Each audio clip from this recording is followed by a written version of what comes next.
রামনবমীর পূর্ণ তিথিতে গোফওয়ালা সবুজ রামরাজার বিশেষ পুজোর যে শুভ সূচনা হয়, শ্রাবণের শেষ রবিবারে প্রতিমা নিরঞ্জনের মধ্য দিয়ে হয় সেই উৎসবের শেষ।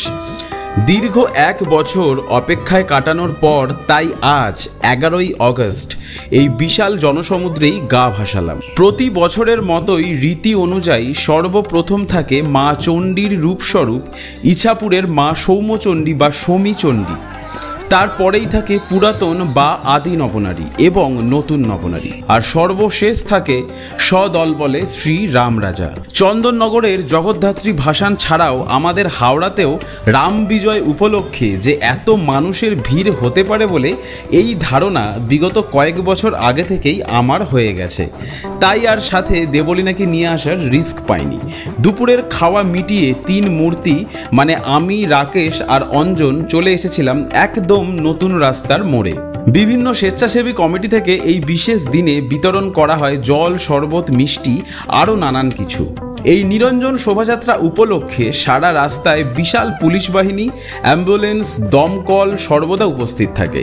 দেখে মনে হচ্ছিল সরকার সমস্ত পুলিশ বাহিনীকে আজ এখানেই পাঠিয়ে দিয়েছে। কারণটা তো বুঝতেই পারছেন, আর নতুন করে বলার কিছুই নেই। বলার কথা শুধু একটাই, হায় রে রামরাজা, তুমি 400 বছর ধরে এই হাওড়ায় তোমার রাজত্ব সামলে যাচ্ছ, কিন্তু বর্তমানে ওই জয় শ্রীরাম বলে তোমার কিছু বিশেষ প্রজারা তোমার নাম ভাঙিয়ে খেয়ে আর সস্তার রাজনীতিতে তোমাকেই কাঠগড়ায় দাঁড় করিয়ে দিচ্ছে। বাদ দিন এই সমস্ত কথাবার্তা। যারা প্রথমবার আমার ভিডিও দেখছেন তাদের কাছে একান্ত অনুরোধ, আমার চ্যানেলটা সাবস্ক্রাইব করে নেবেন এবং ফেসবুক বা ইনস্টাগ্রামেতে ফলো করে নেবেন। আশা করছি প্রতি বছরের মতো এই বছরেও আমার করা ভিডিওটা আপনাদের খুব ভালো লাগবে। তাহলে আর কি, হাতে সময় নিয়ে স্কিপ না করে সম্পূর্ণ ভিডিওটা দেখুন, না হলে কিন্তু অনেক অজানা ইতিহাস মিস করে যেতে পারেন। চলুন তাহলে শুরু করা যাক এইবার।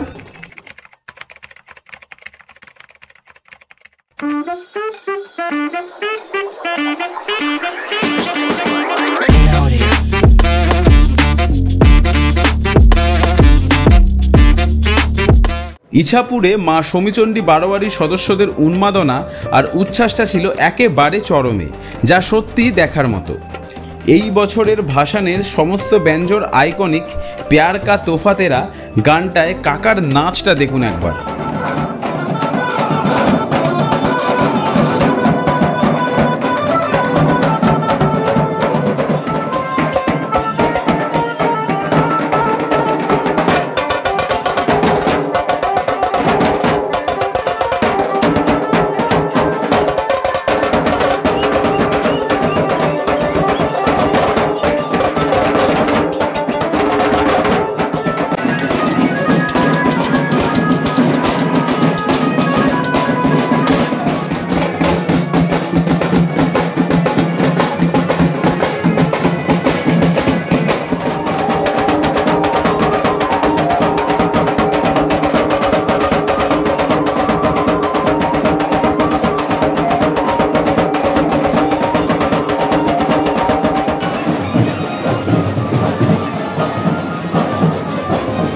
এই ইছাপুরে মা শমীচণ্ডীর পুজো শুরু করার গল্পটা জানেন তো? আচ্ছা ঠিক আছে, আরও একবার বলে দিচ্ছি। শোনা কথা অনুযায়ী একটা সময়ে আমাদের ইছাপুর ছিল পান বরশে পরিপূর্ণ, আর হঠাৎ করেই সেই সময় শমী নামক পতঙ্গের উৎপাত শুরু হয় প্রবল মাত্রায়, যা সমস্ত বরশকেই তছনছ করে দিচ্ছিল। তাই এই শমী নামক পতঙ্গের হাত থেকে বাংলার পানবরশকে রক্ষা করার তাগিদে আজ থেকে প্রায় আনুমানিক 400 বছর আগে চৈত্র সপ্তমীতেই চণ্ডীরূপী মা শমীচণ্ডীর পুজো পাঠ শুরু করা হয়েছিল। মায়ের রূপ অতুলনীয়, দেখে মনে হচ্ছিল এই গোধূলি লগ্নে মায়ের রূপের জেল্লার আলোর ছটায় চারিদিক যেন আলোকিত হয়ে আছে। শমীচণ্ডী মায়ের শোভাযাত্রা শেষ হতে না হতেই দেখলাম বাক্সারার পুরাতন নবনারীর বর্ণাঢ্য শোভাযাত্রা এগিয়ে আসছে। শুরুতেই দেখলাম মহাদেবের সাথে মা পার্বতীকে এগিয়ে আসতে।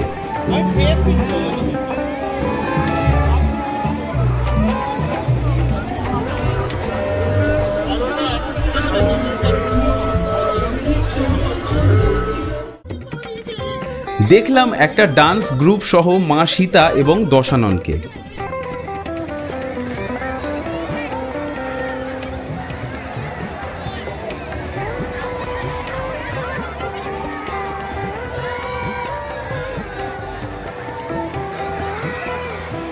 গত বছরের ন্যায় এই বছরেও ছিল জিরাফ, হাতি, উট, গণেশ, হনুমানের মুখোশধারী বহুরূপী দল।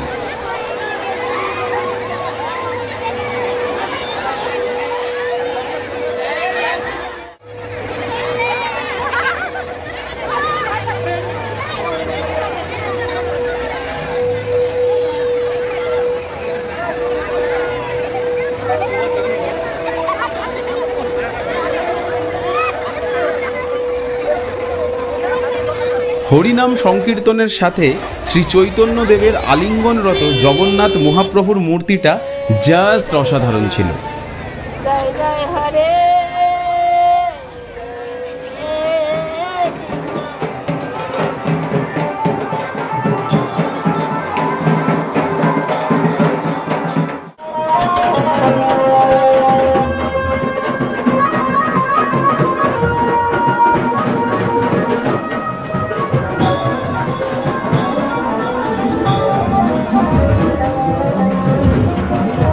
সাবিত্রী সত্যবানের গাড়ির পরেই দেখলাম মেদিনীপুর থেকে আসা সেই বিভিন্ন দেবদেবীর দলের নৃত্য।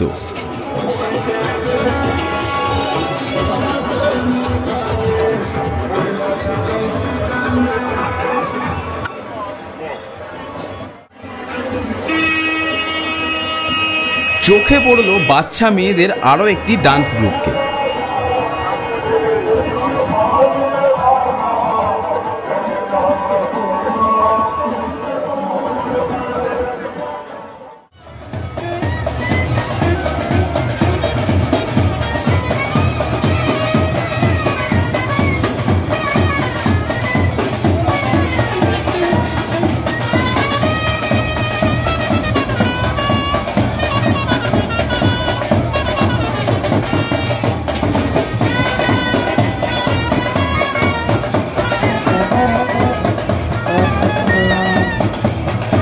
গানটা বুঝতে পারছেন তো? হ্যাঁ, ঠিকই ধরেছেন, গুলাবি আঁখে।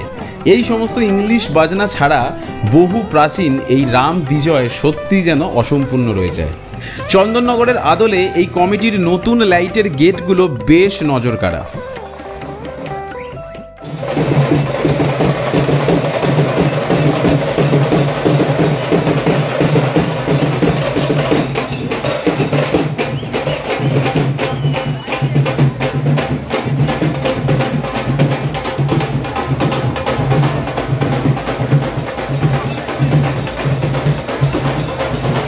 দুর্ভাগ্যবশত পুরুলিয়ার এই ছৌ নাচের দলের প্রদর্শনটাকে মিস করে গেছিলাম।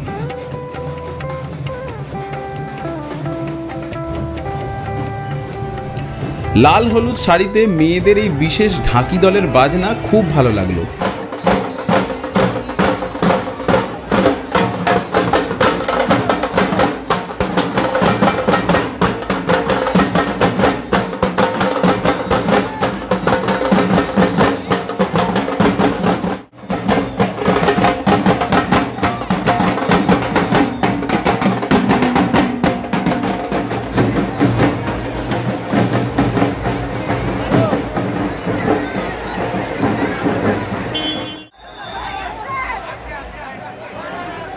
এই হচ্ছে বাকসারার পুরাতন নবনারী। পুরাণ মতে কৃষ্ণ ছিলেন দ্বারকার রাজা। তখন রাজ্যের শাসক না হলেও গোধনের বিচারে অনেকে রাজা বলে সম্মানিত হতেন। অন্য মাপকাঠিও ছিল। মথুরা থেকে রাধিকা এসেছেন তাকে নিতে। কৃষ্ণ যেতে চান না মথুরায়, তাই তিনি অদ্ভুত শর্ত দিলেন। বললেন তিনি রাজা, অতএব হাতির পিঠে চড়িয়ে নিয়ে যেতে হবে, তবে সেই হাতি তার রাজ্যের হলে চলবে না। তার এমন বায়নাক্কা শুনে রাধিকা ও তার 8 জন সখী মানে 9 জন নারী মিলে হাতির রূপ ধারণ করলেন, আর সেই হাতির উপরে বসলেন রসরাজরূপী কৃষ্ণ।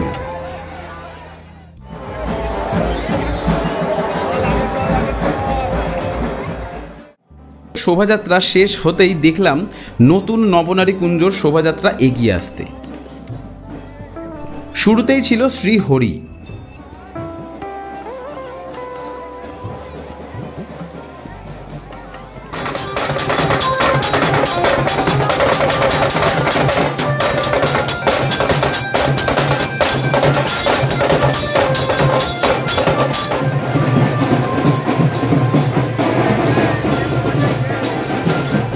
তার পরের গাড়িতে ছিল সাবিত্রী, সত্যবান এবং যমরাজ।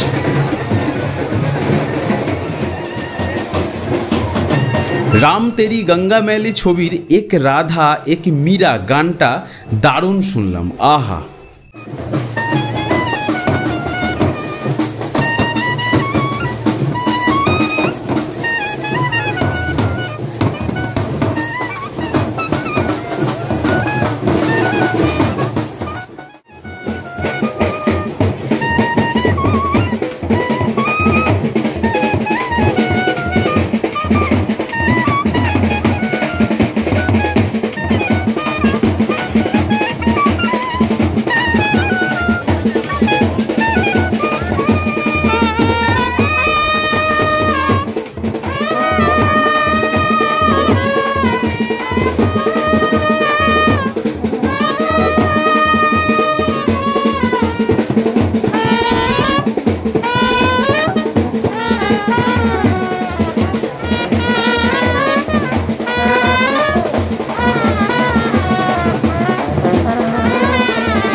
তার পরের গাড়িতেই পেলাম গৌরী নিতাইকে।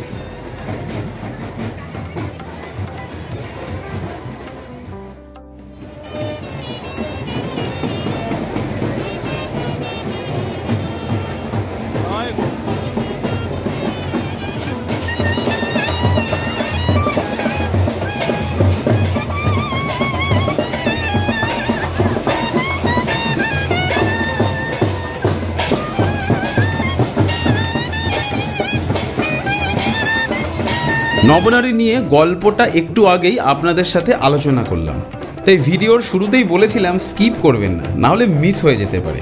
দুটি মূর্তির একটি কৃষ্ণনগরের শৈলীতে তৈরি, যেটা পুরাতন নবনারী কুঞ্জর নিদর্শন, এবং নতুন নবনারী কুঞ্জে কুমোরটুলির সাবেক শৈলীতে, মানে কলকাতার বনেদি এবং পুরনো বাড়ির পুজোয় দেবী দুর্গার যে আদল দেখা যায় একদম ঠিক তেমন রূপের।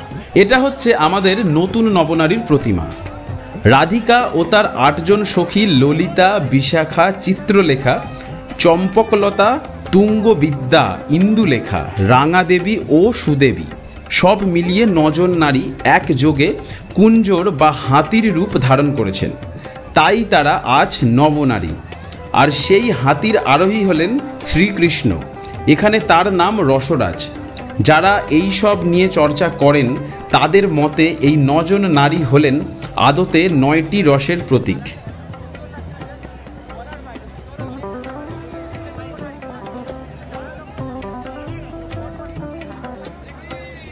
এইবার সর্বশেষ আসছে বহু প্রতীক্ষিত শ্রী রাম রাজার শোভাযাত্রা।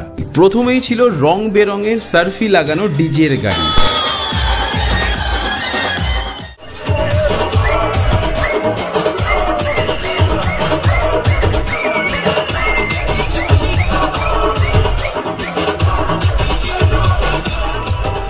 ঠিক তার পিছনের গাড়িতেই ছিল পবনপুত্র মারুতি নন্দন শ্রী হনুমান অর্থাৎ বজরংবলী।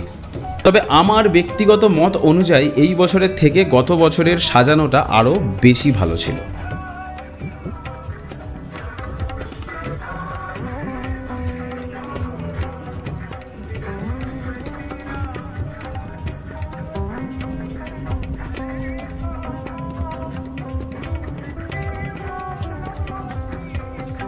এই আনন্দ, উচ্ছ্বাস, উন্মাদনাটাই মিস করছিলাম এতক্ষণ ধরে।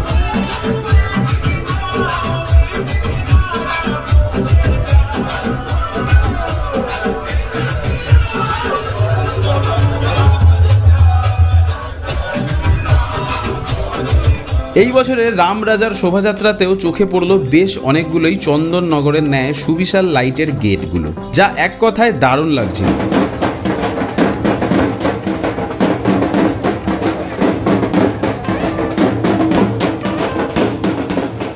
দেখলাম মহিলাদের একটি ঢাকের দলকে।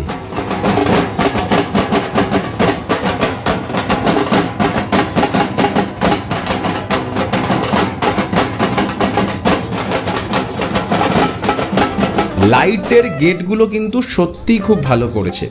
বারবার বলছি কারণ প্রতি বছরই সকলেই প্রায় এলইডি গেটই করতো, কিন্তু এই বছরেই রাম ভাসানেও চন্দননগরের লাইটিংয়ের ছোঁয়া দেখতে পেলাম।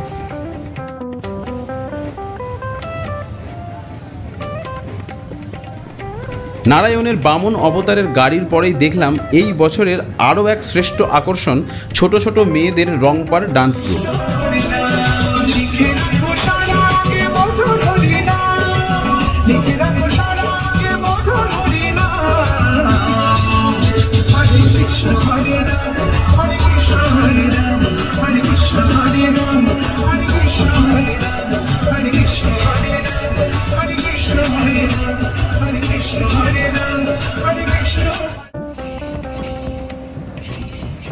দেখলাম একটা ধামসা মাদলের অসামান্য বাজনা।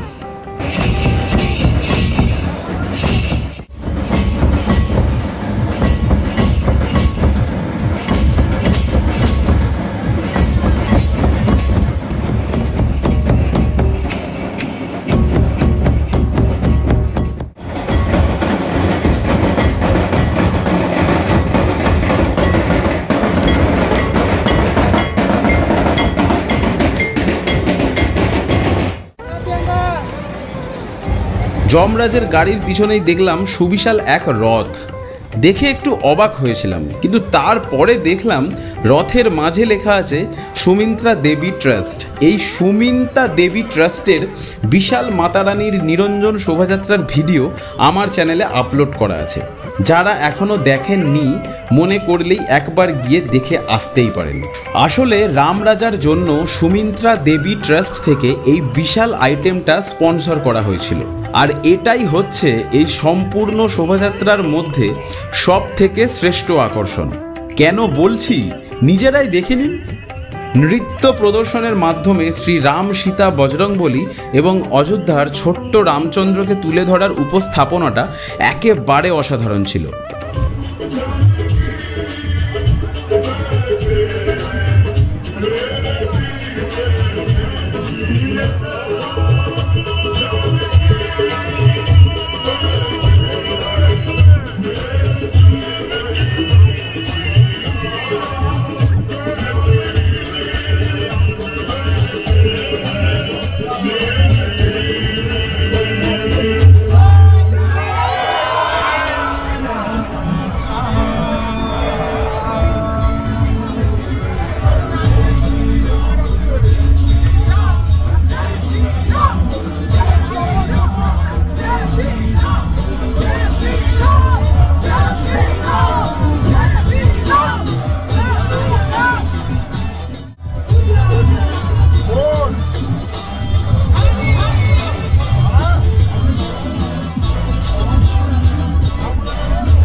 অপেক্ষার অবসান শেষ লগ্নে, কারণ এই সেই মুহূর্ত রামরাজার টানা গাড়িতে করে গঙ্গাবক্ষের উদ্দেশ্যে পাড়ি দেওয়া, যা স্বচক্ষে উপভোগ করার জন্য ঘন্টার পর ঘন্টা ধরে রাস্তার দুই পাশে হাজার হাজার মানুষ ভিড় করে অপেক্ষা করে থাকে।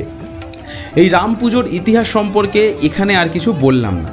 যারা এখনও জানেন না তারা পারলে আমার চ্যানেলে গিয়ে বা ডেসক্রিপশনে দেওয়া লিঙ্কে ক্লিক করে দেখে আসতেই পারেন আমার গত বছরের করা ভিডিওটি। রাম ভক্ত জমিদার অযোধ্যা রামচৌধুরী আজ থেকে প্রায় 400 বছর আগে স্বপ্নাদেশে যে রাম পুজোর সূত্রপাত করেছিলেন, সেই গোফওয়ালা রাম আজ মহিরুহের আকার ধারণ করে তার গৃহকুল ছেড়ে সর্বসাধারণের কাছে আজ রাম রাজা হয়ে উঠেছে। সমস্ত কিছুতেই ভগবান রামের নামে জয়ধ্বনি করতে করতে সারা ভারতবাসী যখন রাজনীতিতে উত্তাল, তখন ধর্মকে একটা কোণে সরিয়ে রেখে নিষ্পাপ শিশুর মতো উৎসবে ভেসে যাওয়া বোধ হয় শুধুমাত্র এই রাম বিজয়কে ঘিরেই সম্ভব। তাই আজও এই পুজো সারা ভারতে বিরল, ঠিক যেমন বিরল এইখানকার গোফওয়ালা সবুজ রঙের রামরাজা। অবশেষে তিনি এলেন, রাজকীয়ভাবেই তিনি এলেন।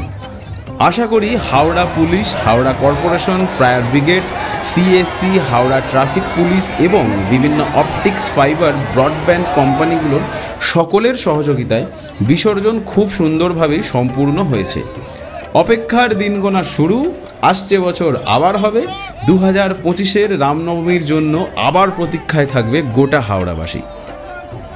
ভিডিওটা ভালো লাগলে অতি অবশ্যই লাইক কমেন্টস করে আপনাদের মতামত জানাবেন, আর সাবস্ক্রাইব করা না থাকলে সাবস্ক্রাইব করে আমার পাশে থাকবেন এবং শেয়ার করে অন্যকে দেখারও সুযোগ করে দেবেন, কারণ আপনাদের করা একটা লাইক, কমেন্টস এবং শেয়ার আমায় এগিয়ে যেতে অনেকটা সাহায্য করে।